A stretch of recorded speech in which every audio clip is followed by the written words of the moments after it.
বলবেন? অবশ্যই বলবো, অবশ্যই বলবো, কারণ আমি জেলার কারো তল্পি বাহক হয়ে চলিনি, চলবো না। তাদেরকে রাজ্য ক্ষমতায় বসিয়ে রেখেছে, তারা সাধারণ মানুষের জন্য কি করছে? এই যে এখন ভোটার লিস্টের কাজ চলছে, কটা জায়গায় ভোটার লিস্টের গ্রাম রুটের বুথ থেকে ভিএলইরা কাজ করছে কি কাজ করছে না তার তদারকি করার দায়িত্ব কার? যারা জেলার সভাপতি হয়ে বসে আছে, যারা চেয়ারম্যান হয়ে বসে আছে, তাদের। তারা কদিন কোন বুথের খোঁজ রাখে? শুধু হোয়াটসঅ্যাপ করে, আর তাদের কিছু চামচা আছে তারা ফেসবুকে উল্টো পাল্টা কমেন্ট করে তারা মনে করছে আমরা দলের হিরো হয়ে বসে থাকবো। আগামী দিনে আমরা ওয়াচ করছি, রাজ্য নেতৃত্বের প্রতি পূর্ণ আস্থা আছে, সর্বোচ্চ নেত্রীর প্রতি আস্থা আছে, অভিষেক বন্দ্যোপাধ্যায়ের প্রতি আস্থা আছে। কি হচ্ছে সেটা শুধু সময়ের অপেক্ষা। বলছি এখন মুখ্যমন্ত্রীর নির্দেশেই আপনি মুখ খোলা বন্ধ করবেন? একই কথা কতবার বলবো? বললাম তো, মুখ্যমন্ত্রী আমাকে গত বৃহস্পতিবারে বিধানসভায় উনি ছিলেন, আমিও ছিলাম। বিধানসভার ভেতরে কোনো কথা হয়নি। বিধানসভা শেষ করে উনি রাঁচি বেরিয়ে যাওয়ার কথা ছিল, কারণ জানেন যে ঝাড়খণ্ডের মুখ্যমন্ত্রীর শপথ গ্রহণ অনুষ্ঠান ছিল, সেখানে ওনার যাওয়ার কথা। তাই তিনি তাড়াহুড়ো করে বিধানসভা শেষ করে তিনার চেম্বারে যায়। অনেক বিধায়কই সঙ্গে সঙ্গে যায়, আমিও যাই কিছু কথা বলার জন্য। তিনি অন্যজনের সঙ্গেও কম বেশি কথা বলেছে। আমি যখন তেনার শরীরের খবর নিয়েছি তখন তিনি আমাকে একটা কথাই বলেছে, হুমায়ুন তোমাকে বারবার বলেছি তুমি বেশি কথা না বলতে বলেছি, তুমি আগে শোকজের জবাব দাও, তারপরে আমি তোমার কথা শুনবো। এটাই ব্যাস। আমি তারপরের দিন, আমি সেই দিনই যখন সিএম এর সঙ্গে দেখা হচ্ছে তার 20 মিনিট আগে আমি শোকজের নোটিশ নিয়েছি রিসিভ করে।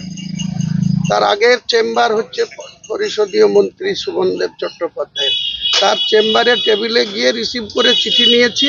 তারপরে সিএম এর সঙ্গে দেখা হচ্ছে, সিএম বলেছে দলের নির্দেশ, আমি নির্দেশ দিচ্ছি তুমি শোকজের উত্তর দাও, তারপরে তোমার সঙ্গে কথা। আমি তিনার নির্দেশ মতো শোকজের উত্তর কাল বেলা 11:40 পরিষদীয় মন্ত্রীর ঘরে গিয়ে 1 পাতার নোটিশের এগেনস্টে 3 পাতার চিঠির জবাব দিয়ে দিয়েছি। আপনি নোটিশের উত্তর দেওয়ার পরেও আপনি মুখ খুলেছেন, এরপরেও যদি আবার আপনার বিরুদ্ধে শৃঙ্খলা রক্ষা কমিটি কোনো রকম ব্যবস্থা নেয়, ওসব কি হবে আমি ভবিতব্য নিয়ে কোনো কথা বলবো না। আমি উত্তর দিয়ে দিয়েছি এবং আমার মনে হয়েছে আমার ওটুকু বলার অধিকার আছে।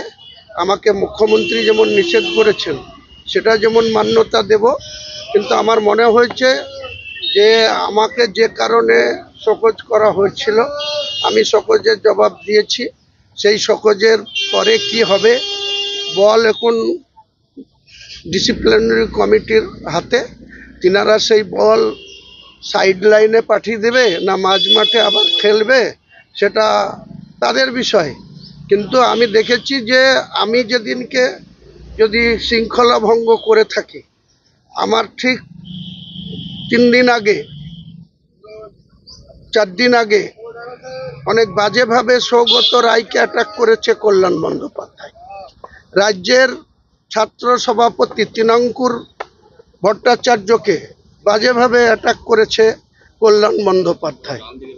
পরবর্তীকালে কেন্দ্র কর্মসমিতির যে মিটিং, সেই মিটিংয়ে দেখা গেল যে সেই কল্যাণ বন্দ্যোপাধ্যায় আবার সেই কর্মসমিতির মিটিংয়েও তার নাম যোগ হলো এবং তিনি আবার ওই ডিসিপ্লিনারি কমিটির সদস্য হয়ে গেলেন। তাহলে তিনার ক্ষেত্রে কি নিয়ম? তিনি টাউনের নেতা, কলকাতায় বসবাস করেন, শ্রীরামপুরের সাংসদ বলে শৃঙ্খলা কমিটির ক্ষেত্রে একরকম সিদ্ধান্ত হবে। আর হুমায়ুন কবির যেহেতু গ্রাম থেকে গিয়েছে, কৃষকের ছেলে, তাহলে তৃণমূলের কি এই ধরনের সিস্টেম চালু থাকবে না নিয়ম শৃঙ্খলা সবার ক্ষেত্রে প্রযোজ্য হবে? এটাই বলেছি।